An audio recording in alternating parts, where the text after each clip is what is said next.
Uganda kitabuse musajja mukulu amanyikiddwa nga Robert Kyagulanyi Ssentamu oba abasinga bwe tumanyi nga Bobi Wine nabwe kityo akiguddeko omukumi we ow'ewaka amanyikiddwa nga Shariff Higenyi yasobodde okuba nti akwatibwa bakuumaddembe era nga abamukutte kiteeberezebwa okuba nti bakolera mutabanyi wa Museveni amanyikiddwa nga General Kainerugaba Muhoozi.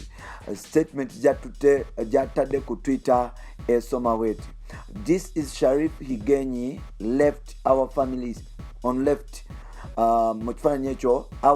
This is Shariff Higenyi, our family's security guard. Shariff, who hails from Bududa in the Far East, has been our domestic security personnel for the past 4 years.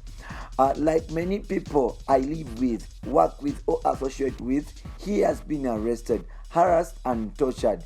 1 out of 5.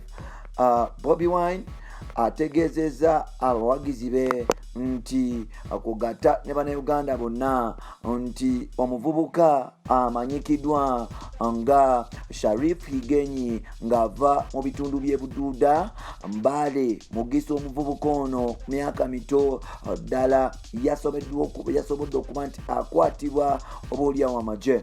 Omuvubuka ono kiteeberezebwa okuba nti yatulugunyizibwa era yakubiddwa amagye nga bagezaako kuba nti batangira omusajja mukulu amanyikiddwa nga Bobi Wine okugezaako okugaana okugenda mu kampeyini za LC5 Kayunga.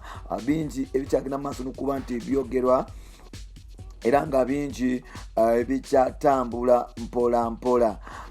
Wetwogerera ne mukyaliwe amanyikiddwa nga Zaake y'omu ku abo abakwatibwa era ne bakubwa mizibu okusinziira nga amawulire bwe gagamba okuva mu kibiina kya People Power, era nga omuvubuka ono yeetaaga kusabira Saala amanyikiddwa nga Zaake.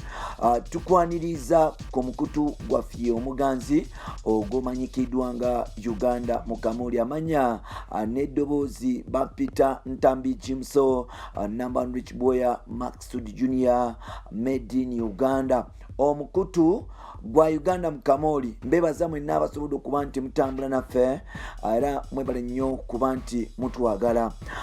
Kyanaku nti abavubuka abato bagenda mu maaso n'okuba nti bakwatibwa ebitongole ebikuuma ddembe bwe ziba nga alipoota ezifulumizibwa ebitongole by'abalwanyizi b'eddembe kwogata ne opposition biba bituufu. Omuvubuka omuto embula kalevu ali ku myaka nga 24. Omuvubuka ono bamuyita Higenyi yagenze Shariff Higenyi ng'abadde mukuumi wa Bobi Wine wali mu makage emagere. Wetwogerera yabuziddwawo ebitongole mbu ebikuumaddembe. Omuvubuka ono kiteeberezebwa okuba nti yakubiddwa emigo mizibu ddala nga taasiibewo taasulewo yaliko mimwa gy'abantu.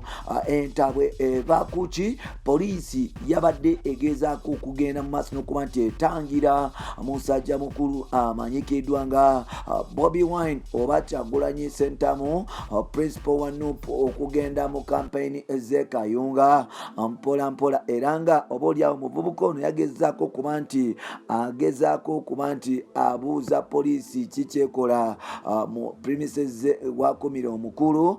Nabwe kityo omuvubuka ono ne bamulya era nga wetwogerera tamanyikiddwako mayitire.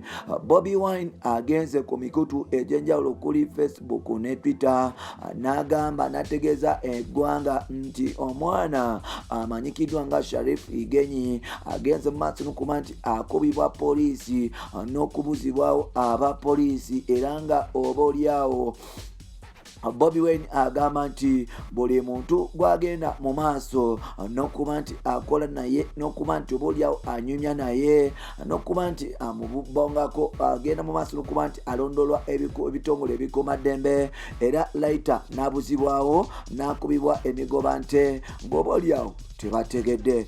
Kyanaku nnyo kyanaku ddala nti n'omubaka amanyikiddwa nga Zaake omubaka w'Emityana naye yagenze mu maaso n'okuba nti akola kampeni mu bitundu by'e Kayunga era yagenze mu maaso n'okuba nti akubibwa emigoba nti ye Bobi Wine teyasobodde kuba nti ava waka, basobodde okuba nti bamusibira ewaka okugezaako okuba nti bamutangirira okugenda okuba nti anoonyeza omubaka we owa NUP na kampeyini ng'ate Pulezidenti Kaguta Museveni naye yabadde ku side yemu. Mpola mpola ng'awo tuvuddewo amagye ga UPDF gagenze mu maaso n'okufeffeta abayeekera ba ADF kugata abatuju ba ADF mu bitundu bya Congo era wetwogerera amagye gano gasobodde okuba nti gaguuza nga gakuba ebikompola ku bibinja ebyenjawulo ebibinja ebyenjawulo oba obubinja obwenjawulo obw'abatujo okusinziira ku spokesperson wa UPDF agambye today the joint forces advanced to contact at objective Kambiyayu. 3 additional enemy positions were targeted by air and artillery strikes. The ground forces are also engaging the enemy in the same area.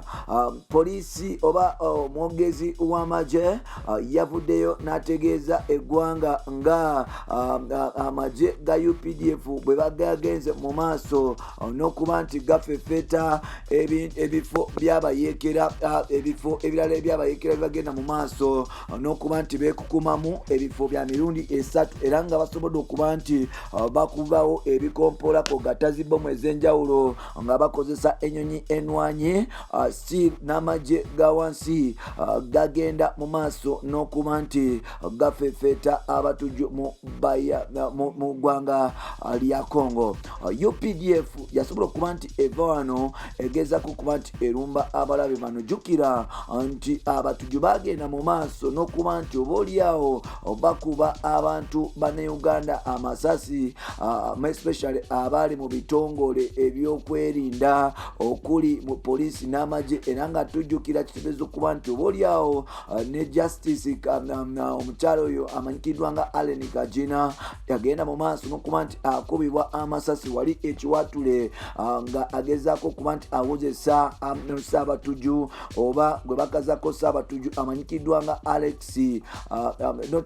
Jamil Mukulu omuyeekera oba ssentebe oba mudumizi w'ekibinja ekimanyikidda nga ADF yasobola okuba nti akwatibwa n'okuba nti amuwozesa omukyala yagenda mu maaso n'okuba nti akubwa amasasi abayeekera. Waliwo neyali adumira amagye ga ADF especially oba abayeekera ba ADF amanyikiddwa nga Brigadier General Lieutenant General Chigundu ng'ono yali Bamama Fina yasobola okuba nti naye akubibwa amasasi ku saidi z'Masana nga kitegeeza okuba nti buli abayeekera ba ADF baali bamulanga okuba nti bamuvaamu. Abayeekera bagenda mu maaso n'okuba nti bakuba Andrew Felix Kaweesi amasasi agamujja mu bulamu bw'ensi eno kitegeeza mbu era be bamu ku bagenda okuba nti batta musajja mukulu amanyikiddwa nga Muhammad Kirumi na simanyi oba bituufu oba si bituufu ndipooti nga byemanyi. Kitegeeza okuba nti abayeekera bagenda mu maaso n'okuba nti bakola obulumbaganyi ku Pok Joint wali enankuwadde oba bayitayo saidi z'ekyanja eyo era nga omuntu omu yagenda maaso n'okuba nti afiirawo ku spooti ne gatakomonko ne gagenda wali ku paliamenti ne gakuba abantu bomu mpola mpola 3 bafiirawo ne gagenda ku CPS mu kibuga wakati e Kampala mu kitongole banoonyerezaamu ebyokwerinda oba